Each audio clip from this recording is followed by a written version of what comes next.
આપણા ગુપ્ત સ્વરો દ્વારા માહિતી પ્રાપ્ત થઈ છે કે પહેલા જોગતાઓ સમુદ્રને સામે કિનારે સુધી સુગ્રીવની વાનર સેના લઈ અને પહોંચી ગયા છે. તો આપણે પણ આપણા સૈન્યને સાબદું કરી અને યુદ્ધ માટે તૈયારી કરવી જોઈએ. આમાં તમારો શું મત છે?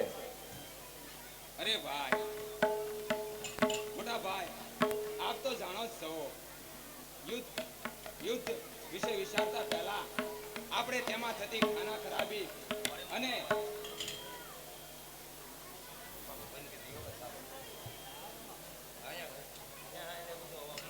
મોટા ભાઈ મોટા ભાઈ, યુદ્ધમાં થતી ખાના ખરાબી અને સૈનિકોનો નાશ અને યુદ્ધ ઉપરાંત યુદ્ધ બાદ નગરોનો વિનાશ અને તેનો પાછો વિકાસ કરવામાં જે આપણે સમય જાય એ વિશે પણ આપણે વિચારવું જોઈએ. અને આ યુદ્ધ તો આપ ટાળી શકો તેમ છો. હું ટાળી શકું? હું કેવી રીતે ટાળી શકું? આપ ટાળી શકો તેમ છો. જો આપે કરેલી ભૂલ આપ કબૂલી લ્યો અને પેલા વનવાસીના વિભીષણ ચાલ્યા જાઓ તો તે તમને માફ કરશે.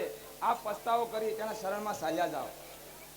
વિભીષણ, વિભીષણ, હું પસ્તાવો કરું અને હું એના શરણમાં જાઉં. લંકેશ પોતાની દુશ્મને પૂરેપૂરી નિભાવે છે, કદી વચ્ચેથી શરણાગતિ નથી સ્વીકારતો. એ આપ જાણો છો.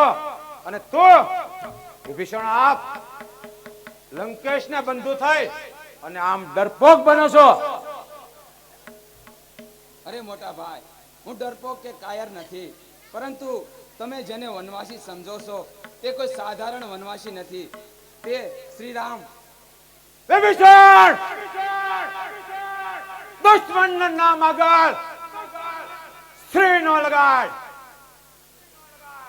અરે મોટા ભાઈ, તમે જેને સામાન્ય સમજો છો તે સામાન્ય નથી, તે પરમાત્માનો અવતાર છે. તમે જાણો છો તે કોઈ સામાન્ય દેવતાઓ તમે જીત્યા તેવા દેવતાઓ નથી.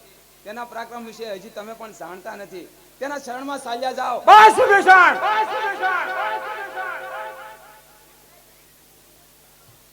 તને જો ડર લાગતો હોય તો તું સાલોજાના શરણમાં.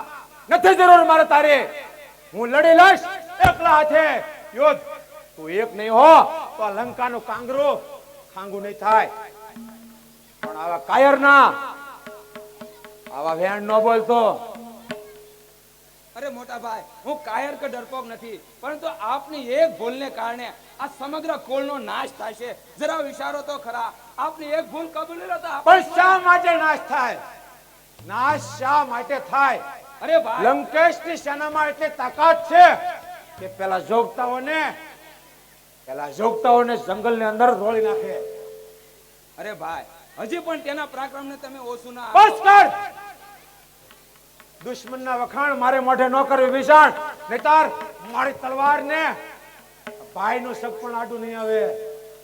ભાઈ, હજી હું તમને પગ પડીને કહું છું કે તમે તમારી ભૂલ કબૂલી લો અને આ વિનાશને રોકી લો. અરે જા, હટ. ચાલો જા પેલા જોગતાના શરણમાં. અને તારું કાળું મોઢું મને બતાવતો નહીં હવે, નહીં તો આ લંકેશની તલવાર હવે પછી પોતાના ભાઈના સંબંધને ભૂલી જશે.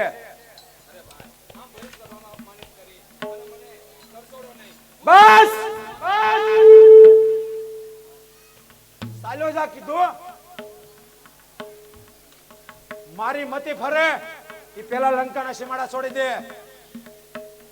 અરે આ મારો ભાઈ આજે માનશે નહીં તો ચાલ, હવે હું તેનું શરણ છોડી અને પ્રભુ રામના શરણમાં ચાલ્યો જાઉં.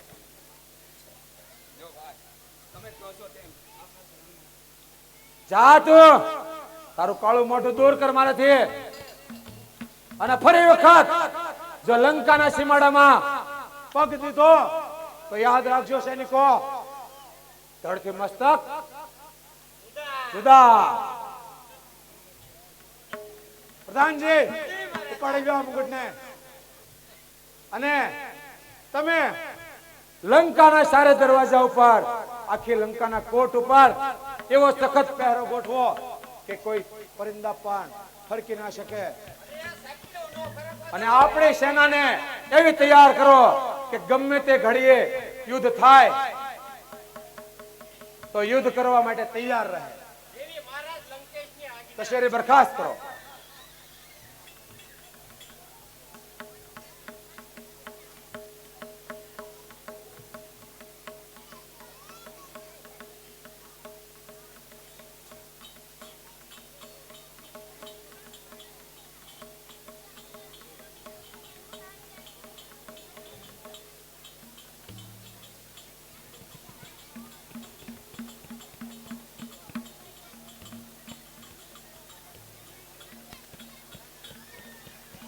હાલો હાલો.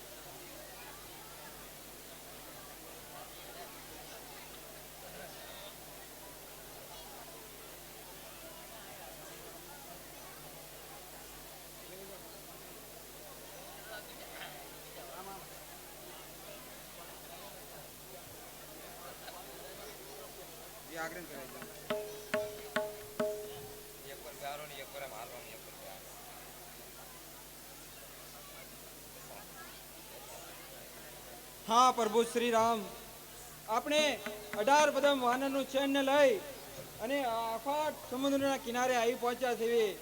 અને સમુદ્રને પેલે પાર જેમ વીર હનુમાનજીએ કહ્યું તેમ લંકા નગરી આવેલી છે. તો આ 18 પદમ વાનરના ચેનને લઈ ને કેવી રીતે પહોંચવું પ્રભુ? હા મિત્ર સુગ્રીવ, મને પણ એની ચિંતા છે કે આ સમુદ્રને પહેલે પાર કેવી રીતે પામશું. અરે બંધુ,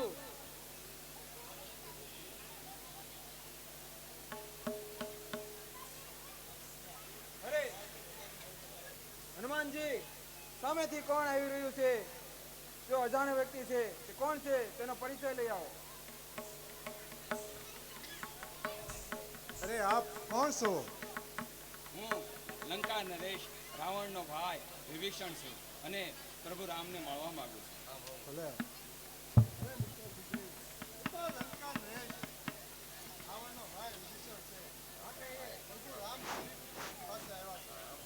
શું એ લંકા નગરીના રાજા રાવણનો નાનો ભાઈ વિભીષણ છે અને પ્રભુ શ્રી રામને મળવા માંગે છે? શત્રુનો ભાઈ. રાજનીતિ કહે છે કે શત્રુનો ભાઈ કદાચિત છળ કપટ પણ કરતો હોય ને પ્રભુ શ્રી રામને શા માટે મળવા માંગતો હોય? માટે હું જ્યાં સુધી પ્રભુ શ્રી રામની અનુમતિ લઈને ન આવું ત્યાં સુધી આપ એને અહીં જ રોકી રાખજો.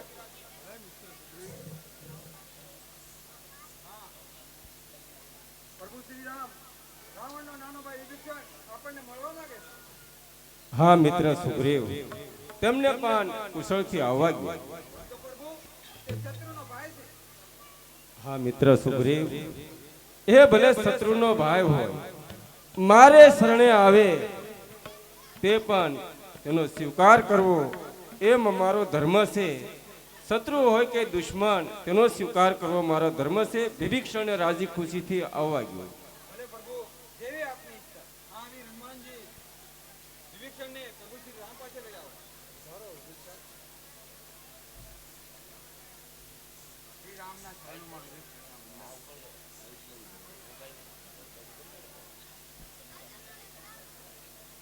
હા હનુમાનજી, અત્યારે તમે સમુદ્રનું જળ લાવો. મારે વિભીષણને રાજ તિલક કરવું છે. હા વિભીષણ, આપ તમે મારે શરણે આવ્યા છો અને આપ મારે શરણે આવવાનું કારણ શું? હા પ્રભુ, મેં મારા ભાઈને ઘણો સમજાવ્યો કે તે તેને ભૂલ કબૂલે અને માતાને આપને પરત કરે, પરંતુ મારો ભાઈ એકનો બે ન થયો અને મને ભરી સભામાં અપમાનિત કરી માર મારી અને કાઢી મૂક્યો. તેથી હું આપના શરણમાં આવ્યો છું. આપ મને દાસ બનાવો, આપનો સેવક બનાવો પ્રભુ. હવે હું તમને છોડીને ક્યાંય જવા માંગતો નથી. હા ભલે મિત્ર સુગ્રીવ, અત્યારે હું તમને લંકાનું રાજ્ય સોંપું છું. હા હનુમાનજી, આપ તમે સમુદ્રનું જળ લાવો માટે વિભીક્ષણને હું અત્યારે રાજ તિલક સોંપું છું. સુગ્રીવ, હા પ્રભુ શ્રી રામ, આપ વિભીક્ષણને લંકાનો રાજા બનાવી રહ્યા છો? હા મિત્ર સુગ્રીવ, હું અત્યારે વિભીક્ષણને લંકાનો રાજ્ય બનાવી રહ્યો છું. પરંતુ પ્રભુ, કાલે સવારે આપણે સમુદ્રને પહેલે પાર જઈએ અને કદાચ યુદ્ધ ન થાય અને રાવણ આપના શરણે આવે તો શરણે આવેલા રાજાનું રાજ્ય કોઈ દિવસ છીનવાય નહીં. તો વિભીક્ષણને આપ કયા નગરનો રાજા બનાવશો? અરે મિત્ર સુગ્રીવ, જો કદાચ રાવણ સમજી જાય હા અને આપણી સાથે લડાઈ ન કરે, હા માટે મારે પણ 14 વર્ષ પૂરા થાય એટલે અયોધ્યાનો રાજ મને મળવાનું છે. સત્ય છે પ્રભુ. માટે હું વિભીક્ષણને અયોધ્યાનો રાજ આપી દઈશ, પણ મારું રાજ તિલક કર્યા પછી કોઈ ભોગ જાય નહીં. ધન્ય છે પ્રભુ, આપણને ધન્ય છે.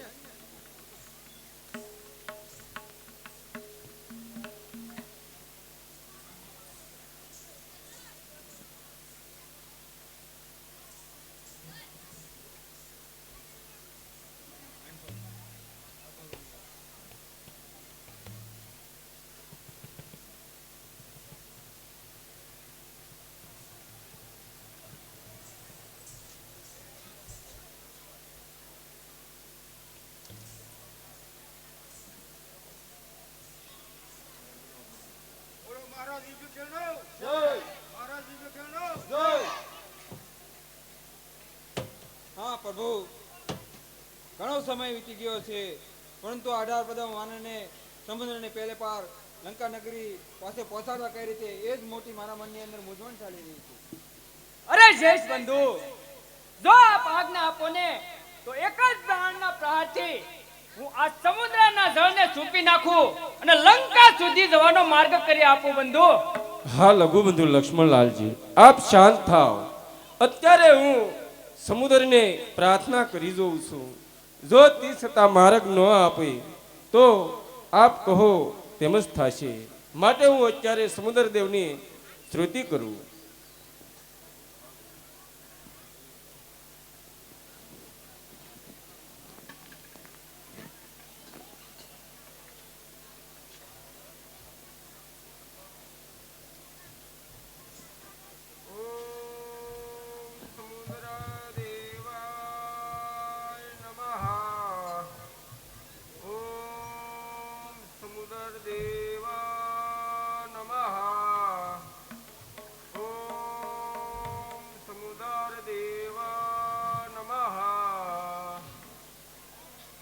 હા લઘુબંધુ લક્ષ્મણલાલજી, લાવો મારા ધનુષમાં. 3 દિવસથી આ સમુદ્ર દેવને હું પ્રાર્થના કરું છું, છતાં પણ આપણને લંકામાં જવાનો માર્ગ આપતો નથી. તો માટે લાવો મારા ધનુષમાં આ સમુદ્રને બાળી અને સૂકવી દઉં.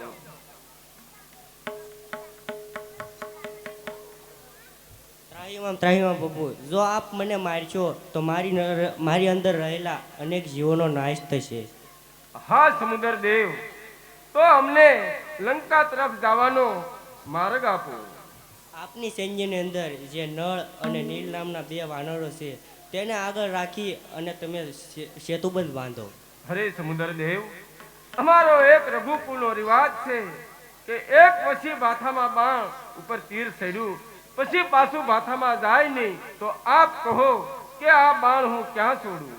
તે બાણ મારા ઉત્તર કિનારા ઉપર મૂકો, ત્યાં બહુ જીવહંસા કરી રહ્યા છે. ભલે સમુદ્ર દેવ.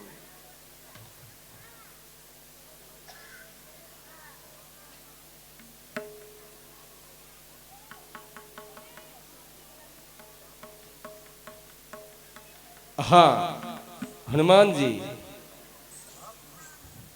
અત્યારે આપણે લંકા તરફ જાતા પહેલા, સેતુબંધ બાંધતા પહેલા મારે ભગવાન શિવ શંભુની સ્થાપના થાપવી છે. એવું છે